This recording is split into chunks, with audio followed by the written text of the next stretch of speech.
Something totally different back to World War II, and in fact before World War II, the Fairy Swordfish, torpedo bomber, and it achieved immortality in World War II in such operations as the sinking of the German battleship Bismarck and the daring raid on the Italian fleet at Taranto Harbour, and on the North Atlantic convoy duties. This year, the Royal Navy have managed to acquire yet another of the Swordfish, which is a very, very welcome addition indeed to the fleet, shall we say. The Swordfish, although it was obsolete by the time the war came along, was quite staggering. And it had so many successes that you could go on all day about it. Oh, and still in the Second World War, in the B-17. Captain Keith Sissons, sitting there on your right, powering this magnificent beast. Shall we call it the American Lancaster? Many thousands of these aircraft came over from America to launch day raids on Germany. Here is the wooden wonder, the Mosquito. This is the last one in existence in the world, and the reason it was called the wooden wonder was because most of it is wood, would you believe? And there you can see Sally B. Well, there's the famous ball turret, as the Americans used to call it. I'd hate to have sat in that for many hours. Here we have the Crunchy team, the Cadbury's Crunchy Flying Circus, and we've seen them now for many years at the Biggin Hill Airfair. And on top of the wing we have two really lovely ladies. There's Sarah Cubitt and our dear friend Helen Tempest. Helen Tempest was the original, and when she first started she never did things like this. Yes, the aerobatics over the years have been added to what was already an exciting program. If you can imagine standing on that wing doing about 120, 130 miles an hour coming down the hills with nothing really in front of you at all. It's very, very windy up there, I can assure you. I've tried it myself. Aircraft are Boeing Stearmans, the American equivalent, I suppose, of our Tiger Moss, but a much, much bigger version of it. And those girls, I don't know how they keep waving their arms. But imagine the wind force against you all the time. The secret of wing walking, Helen tells me, is not to wear anything that flaps around, otherwise you'll beat yourself to death up there.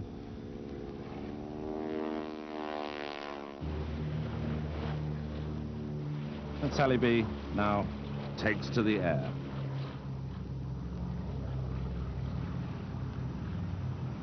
All owned and operated by a dedicated group of volunteers.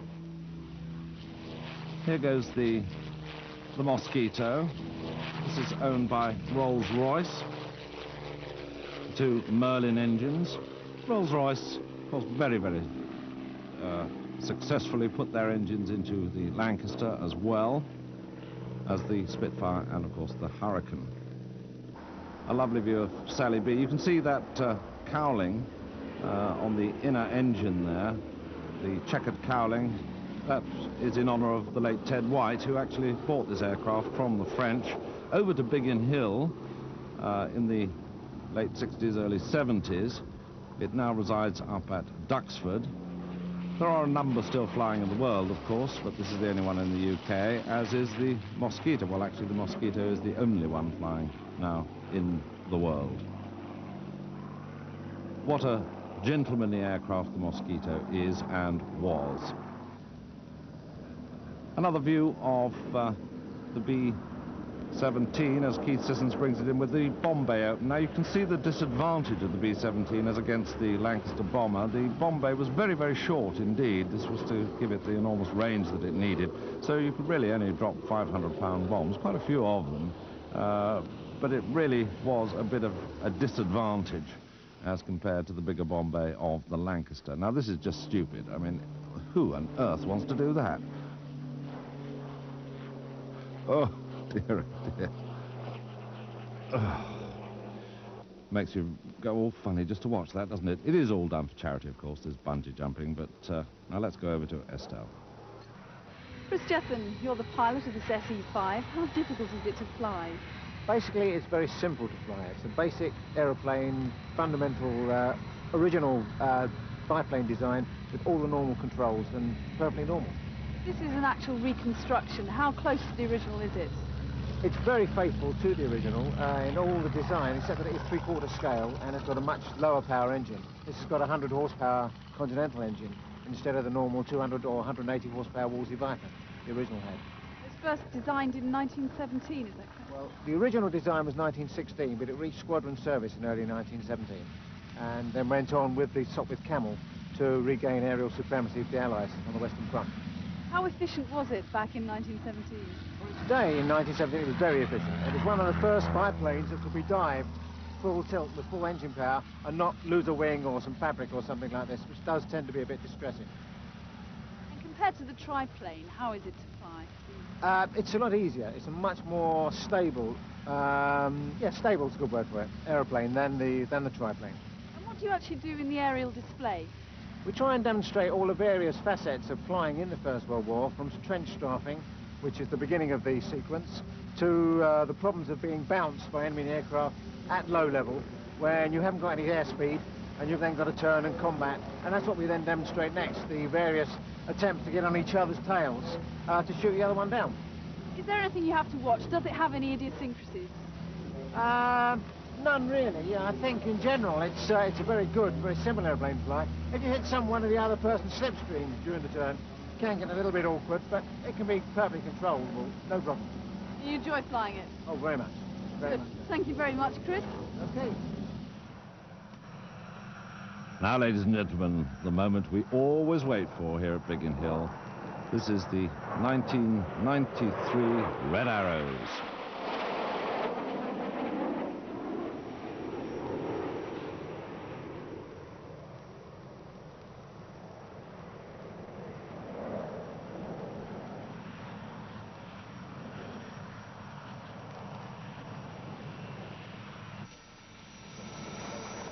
And while the Reds are doing their immaculate display, the Puma, medium-sized helicopter, is just taxiing out ready for his display. We'll see him in a minute.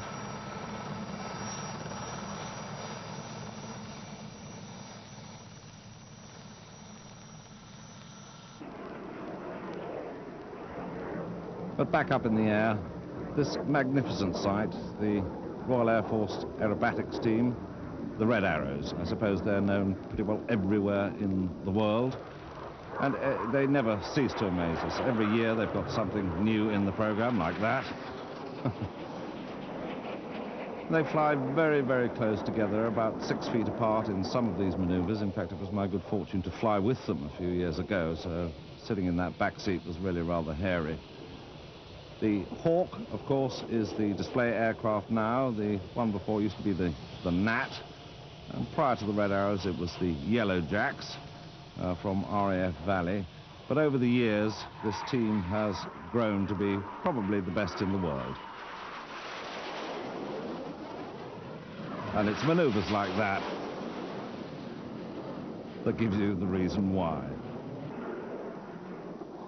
Each pilot stays with the team for 3 years. It's done on a rotation system so that you'll lose 2 pilots every year. This gives the others a chance in the Royal Air Force. Of course, it's a great honor to fly with this team, and you have to be a frontline fighter pilot with great experience before you can join. And now you can see why with these Ridgebacks, which look so easy, but believe you me, when you're up with them, not as easy as it looks.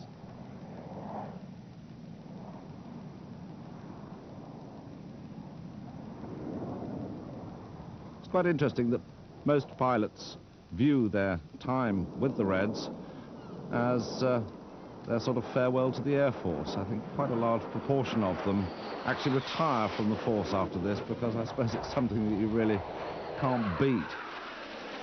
Others, of course, go on to train other frontline fighter pilots or go on to bigger commands themselves.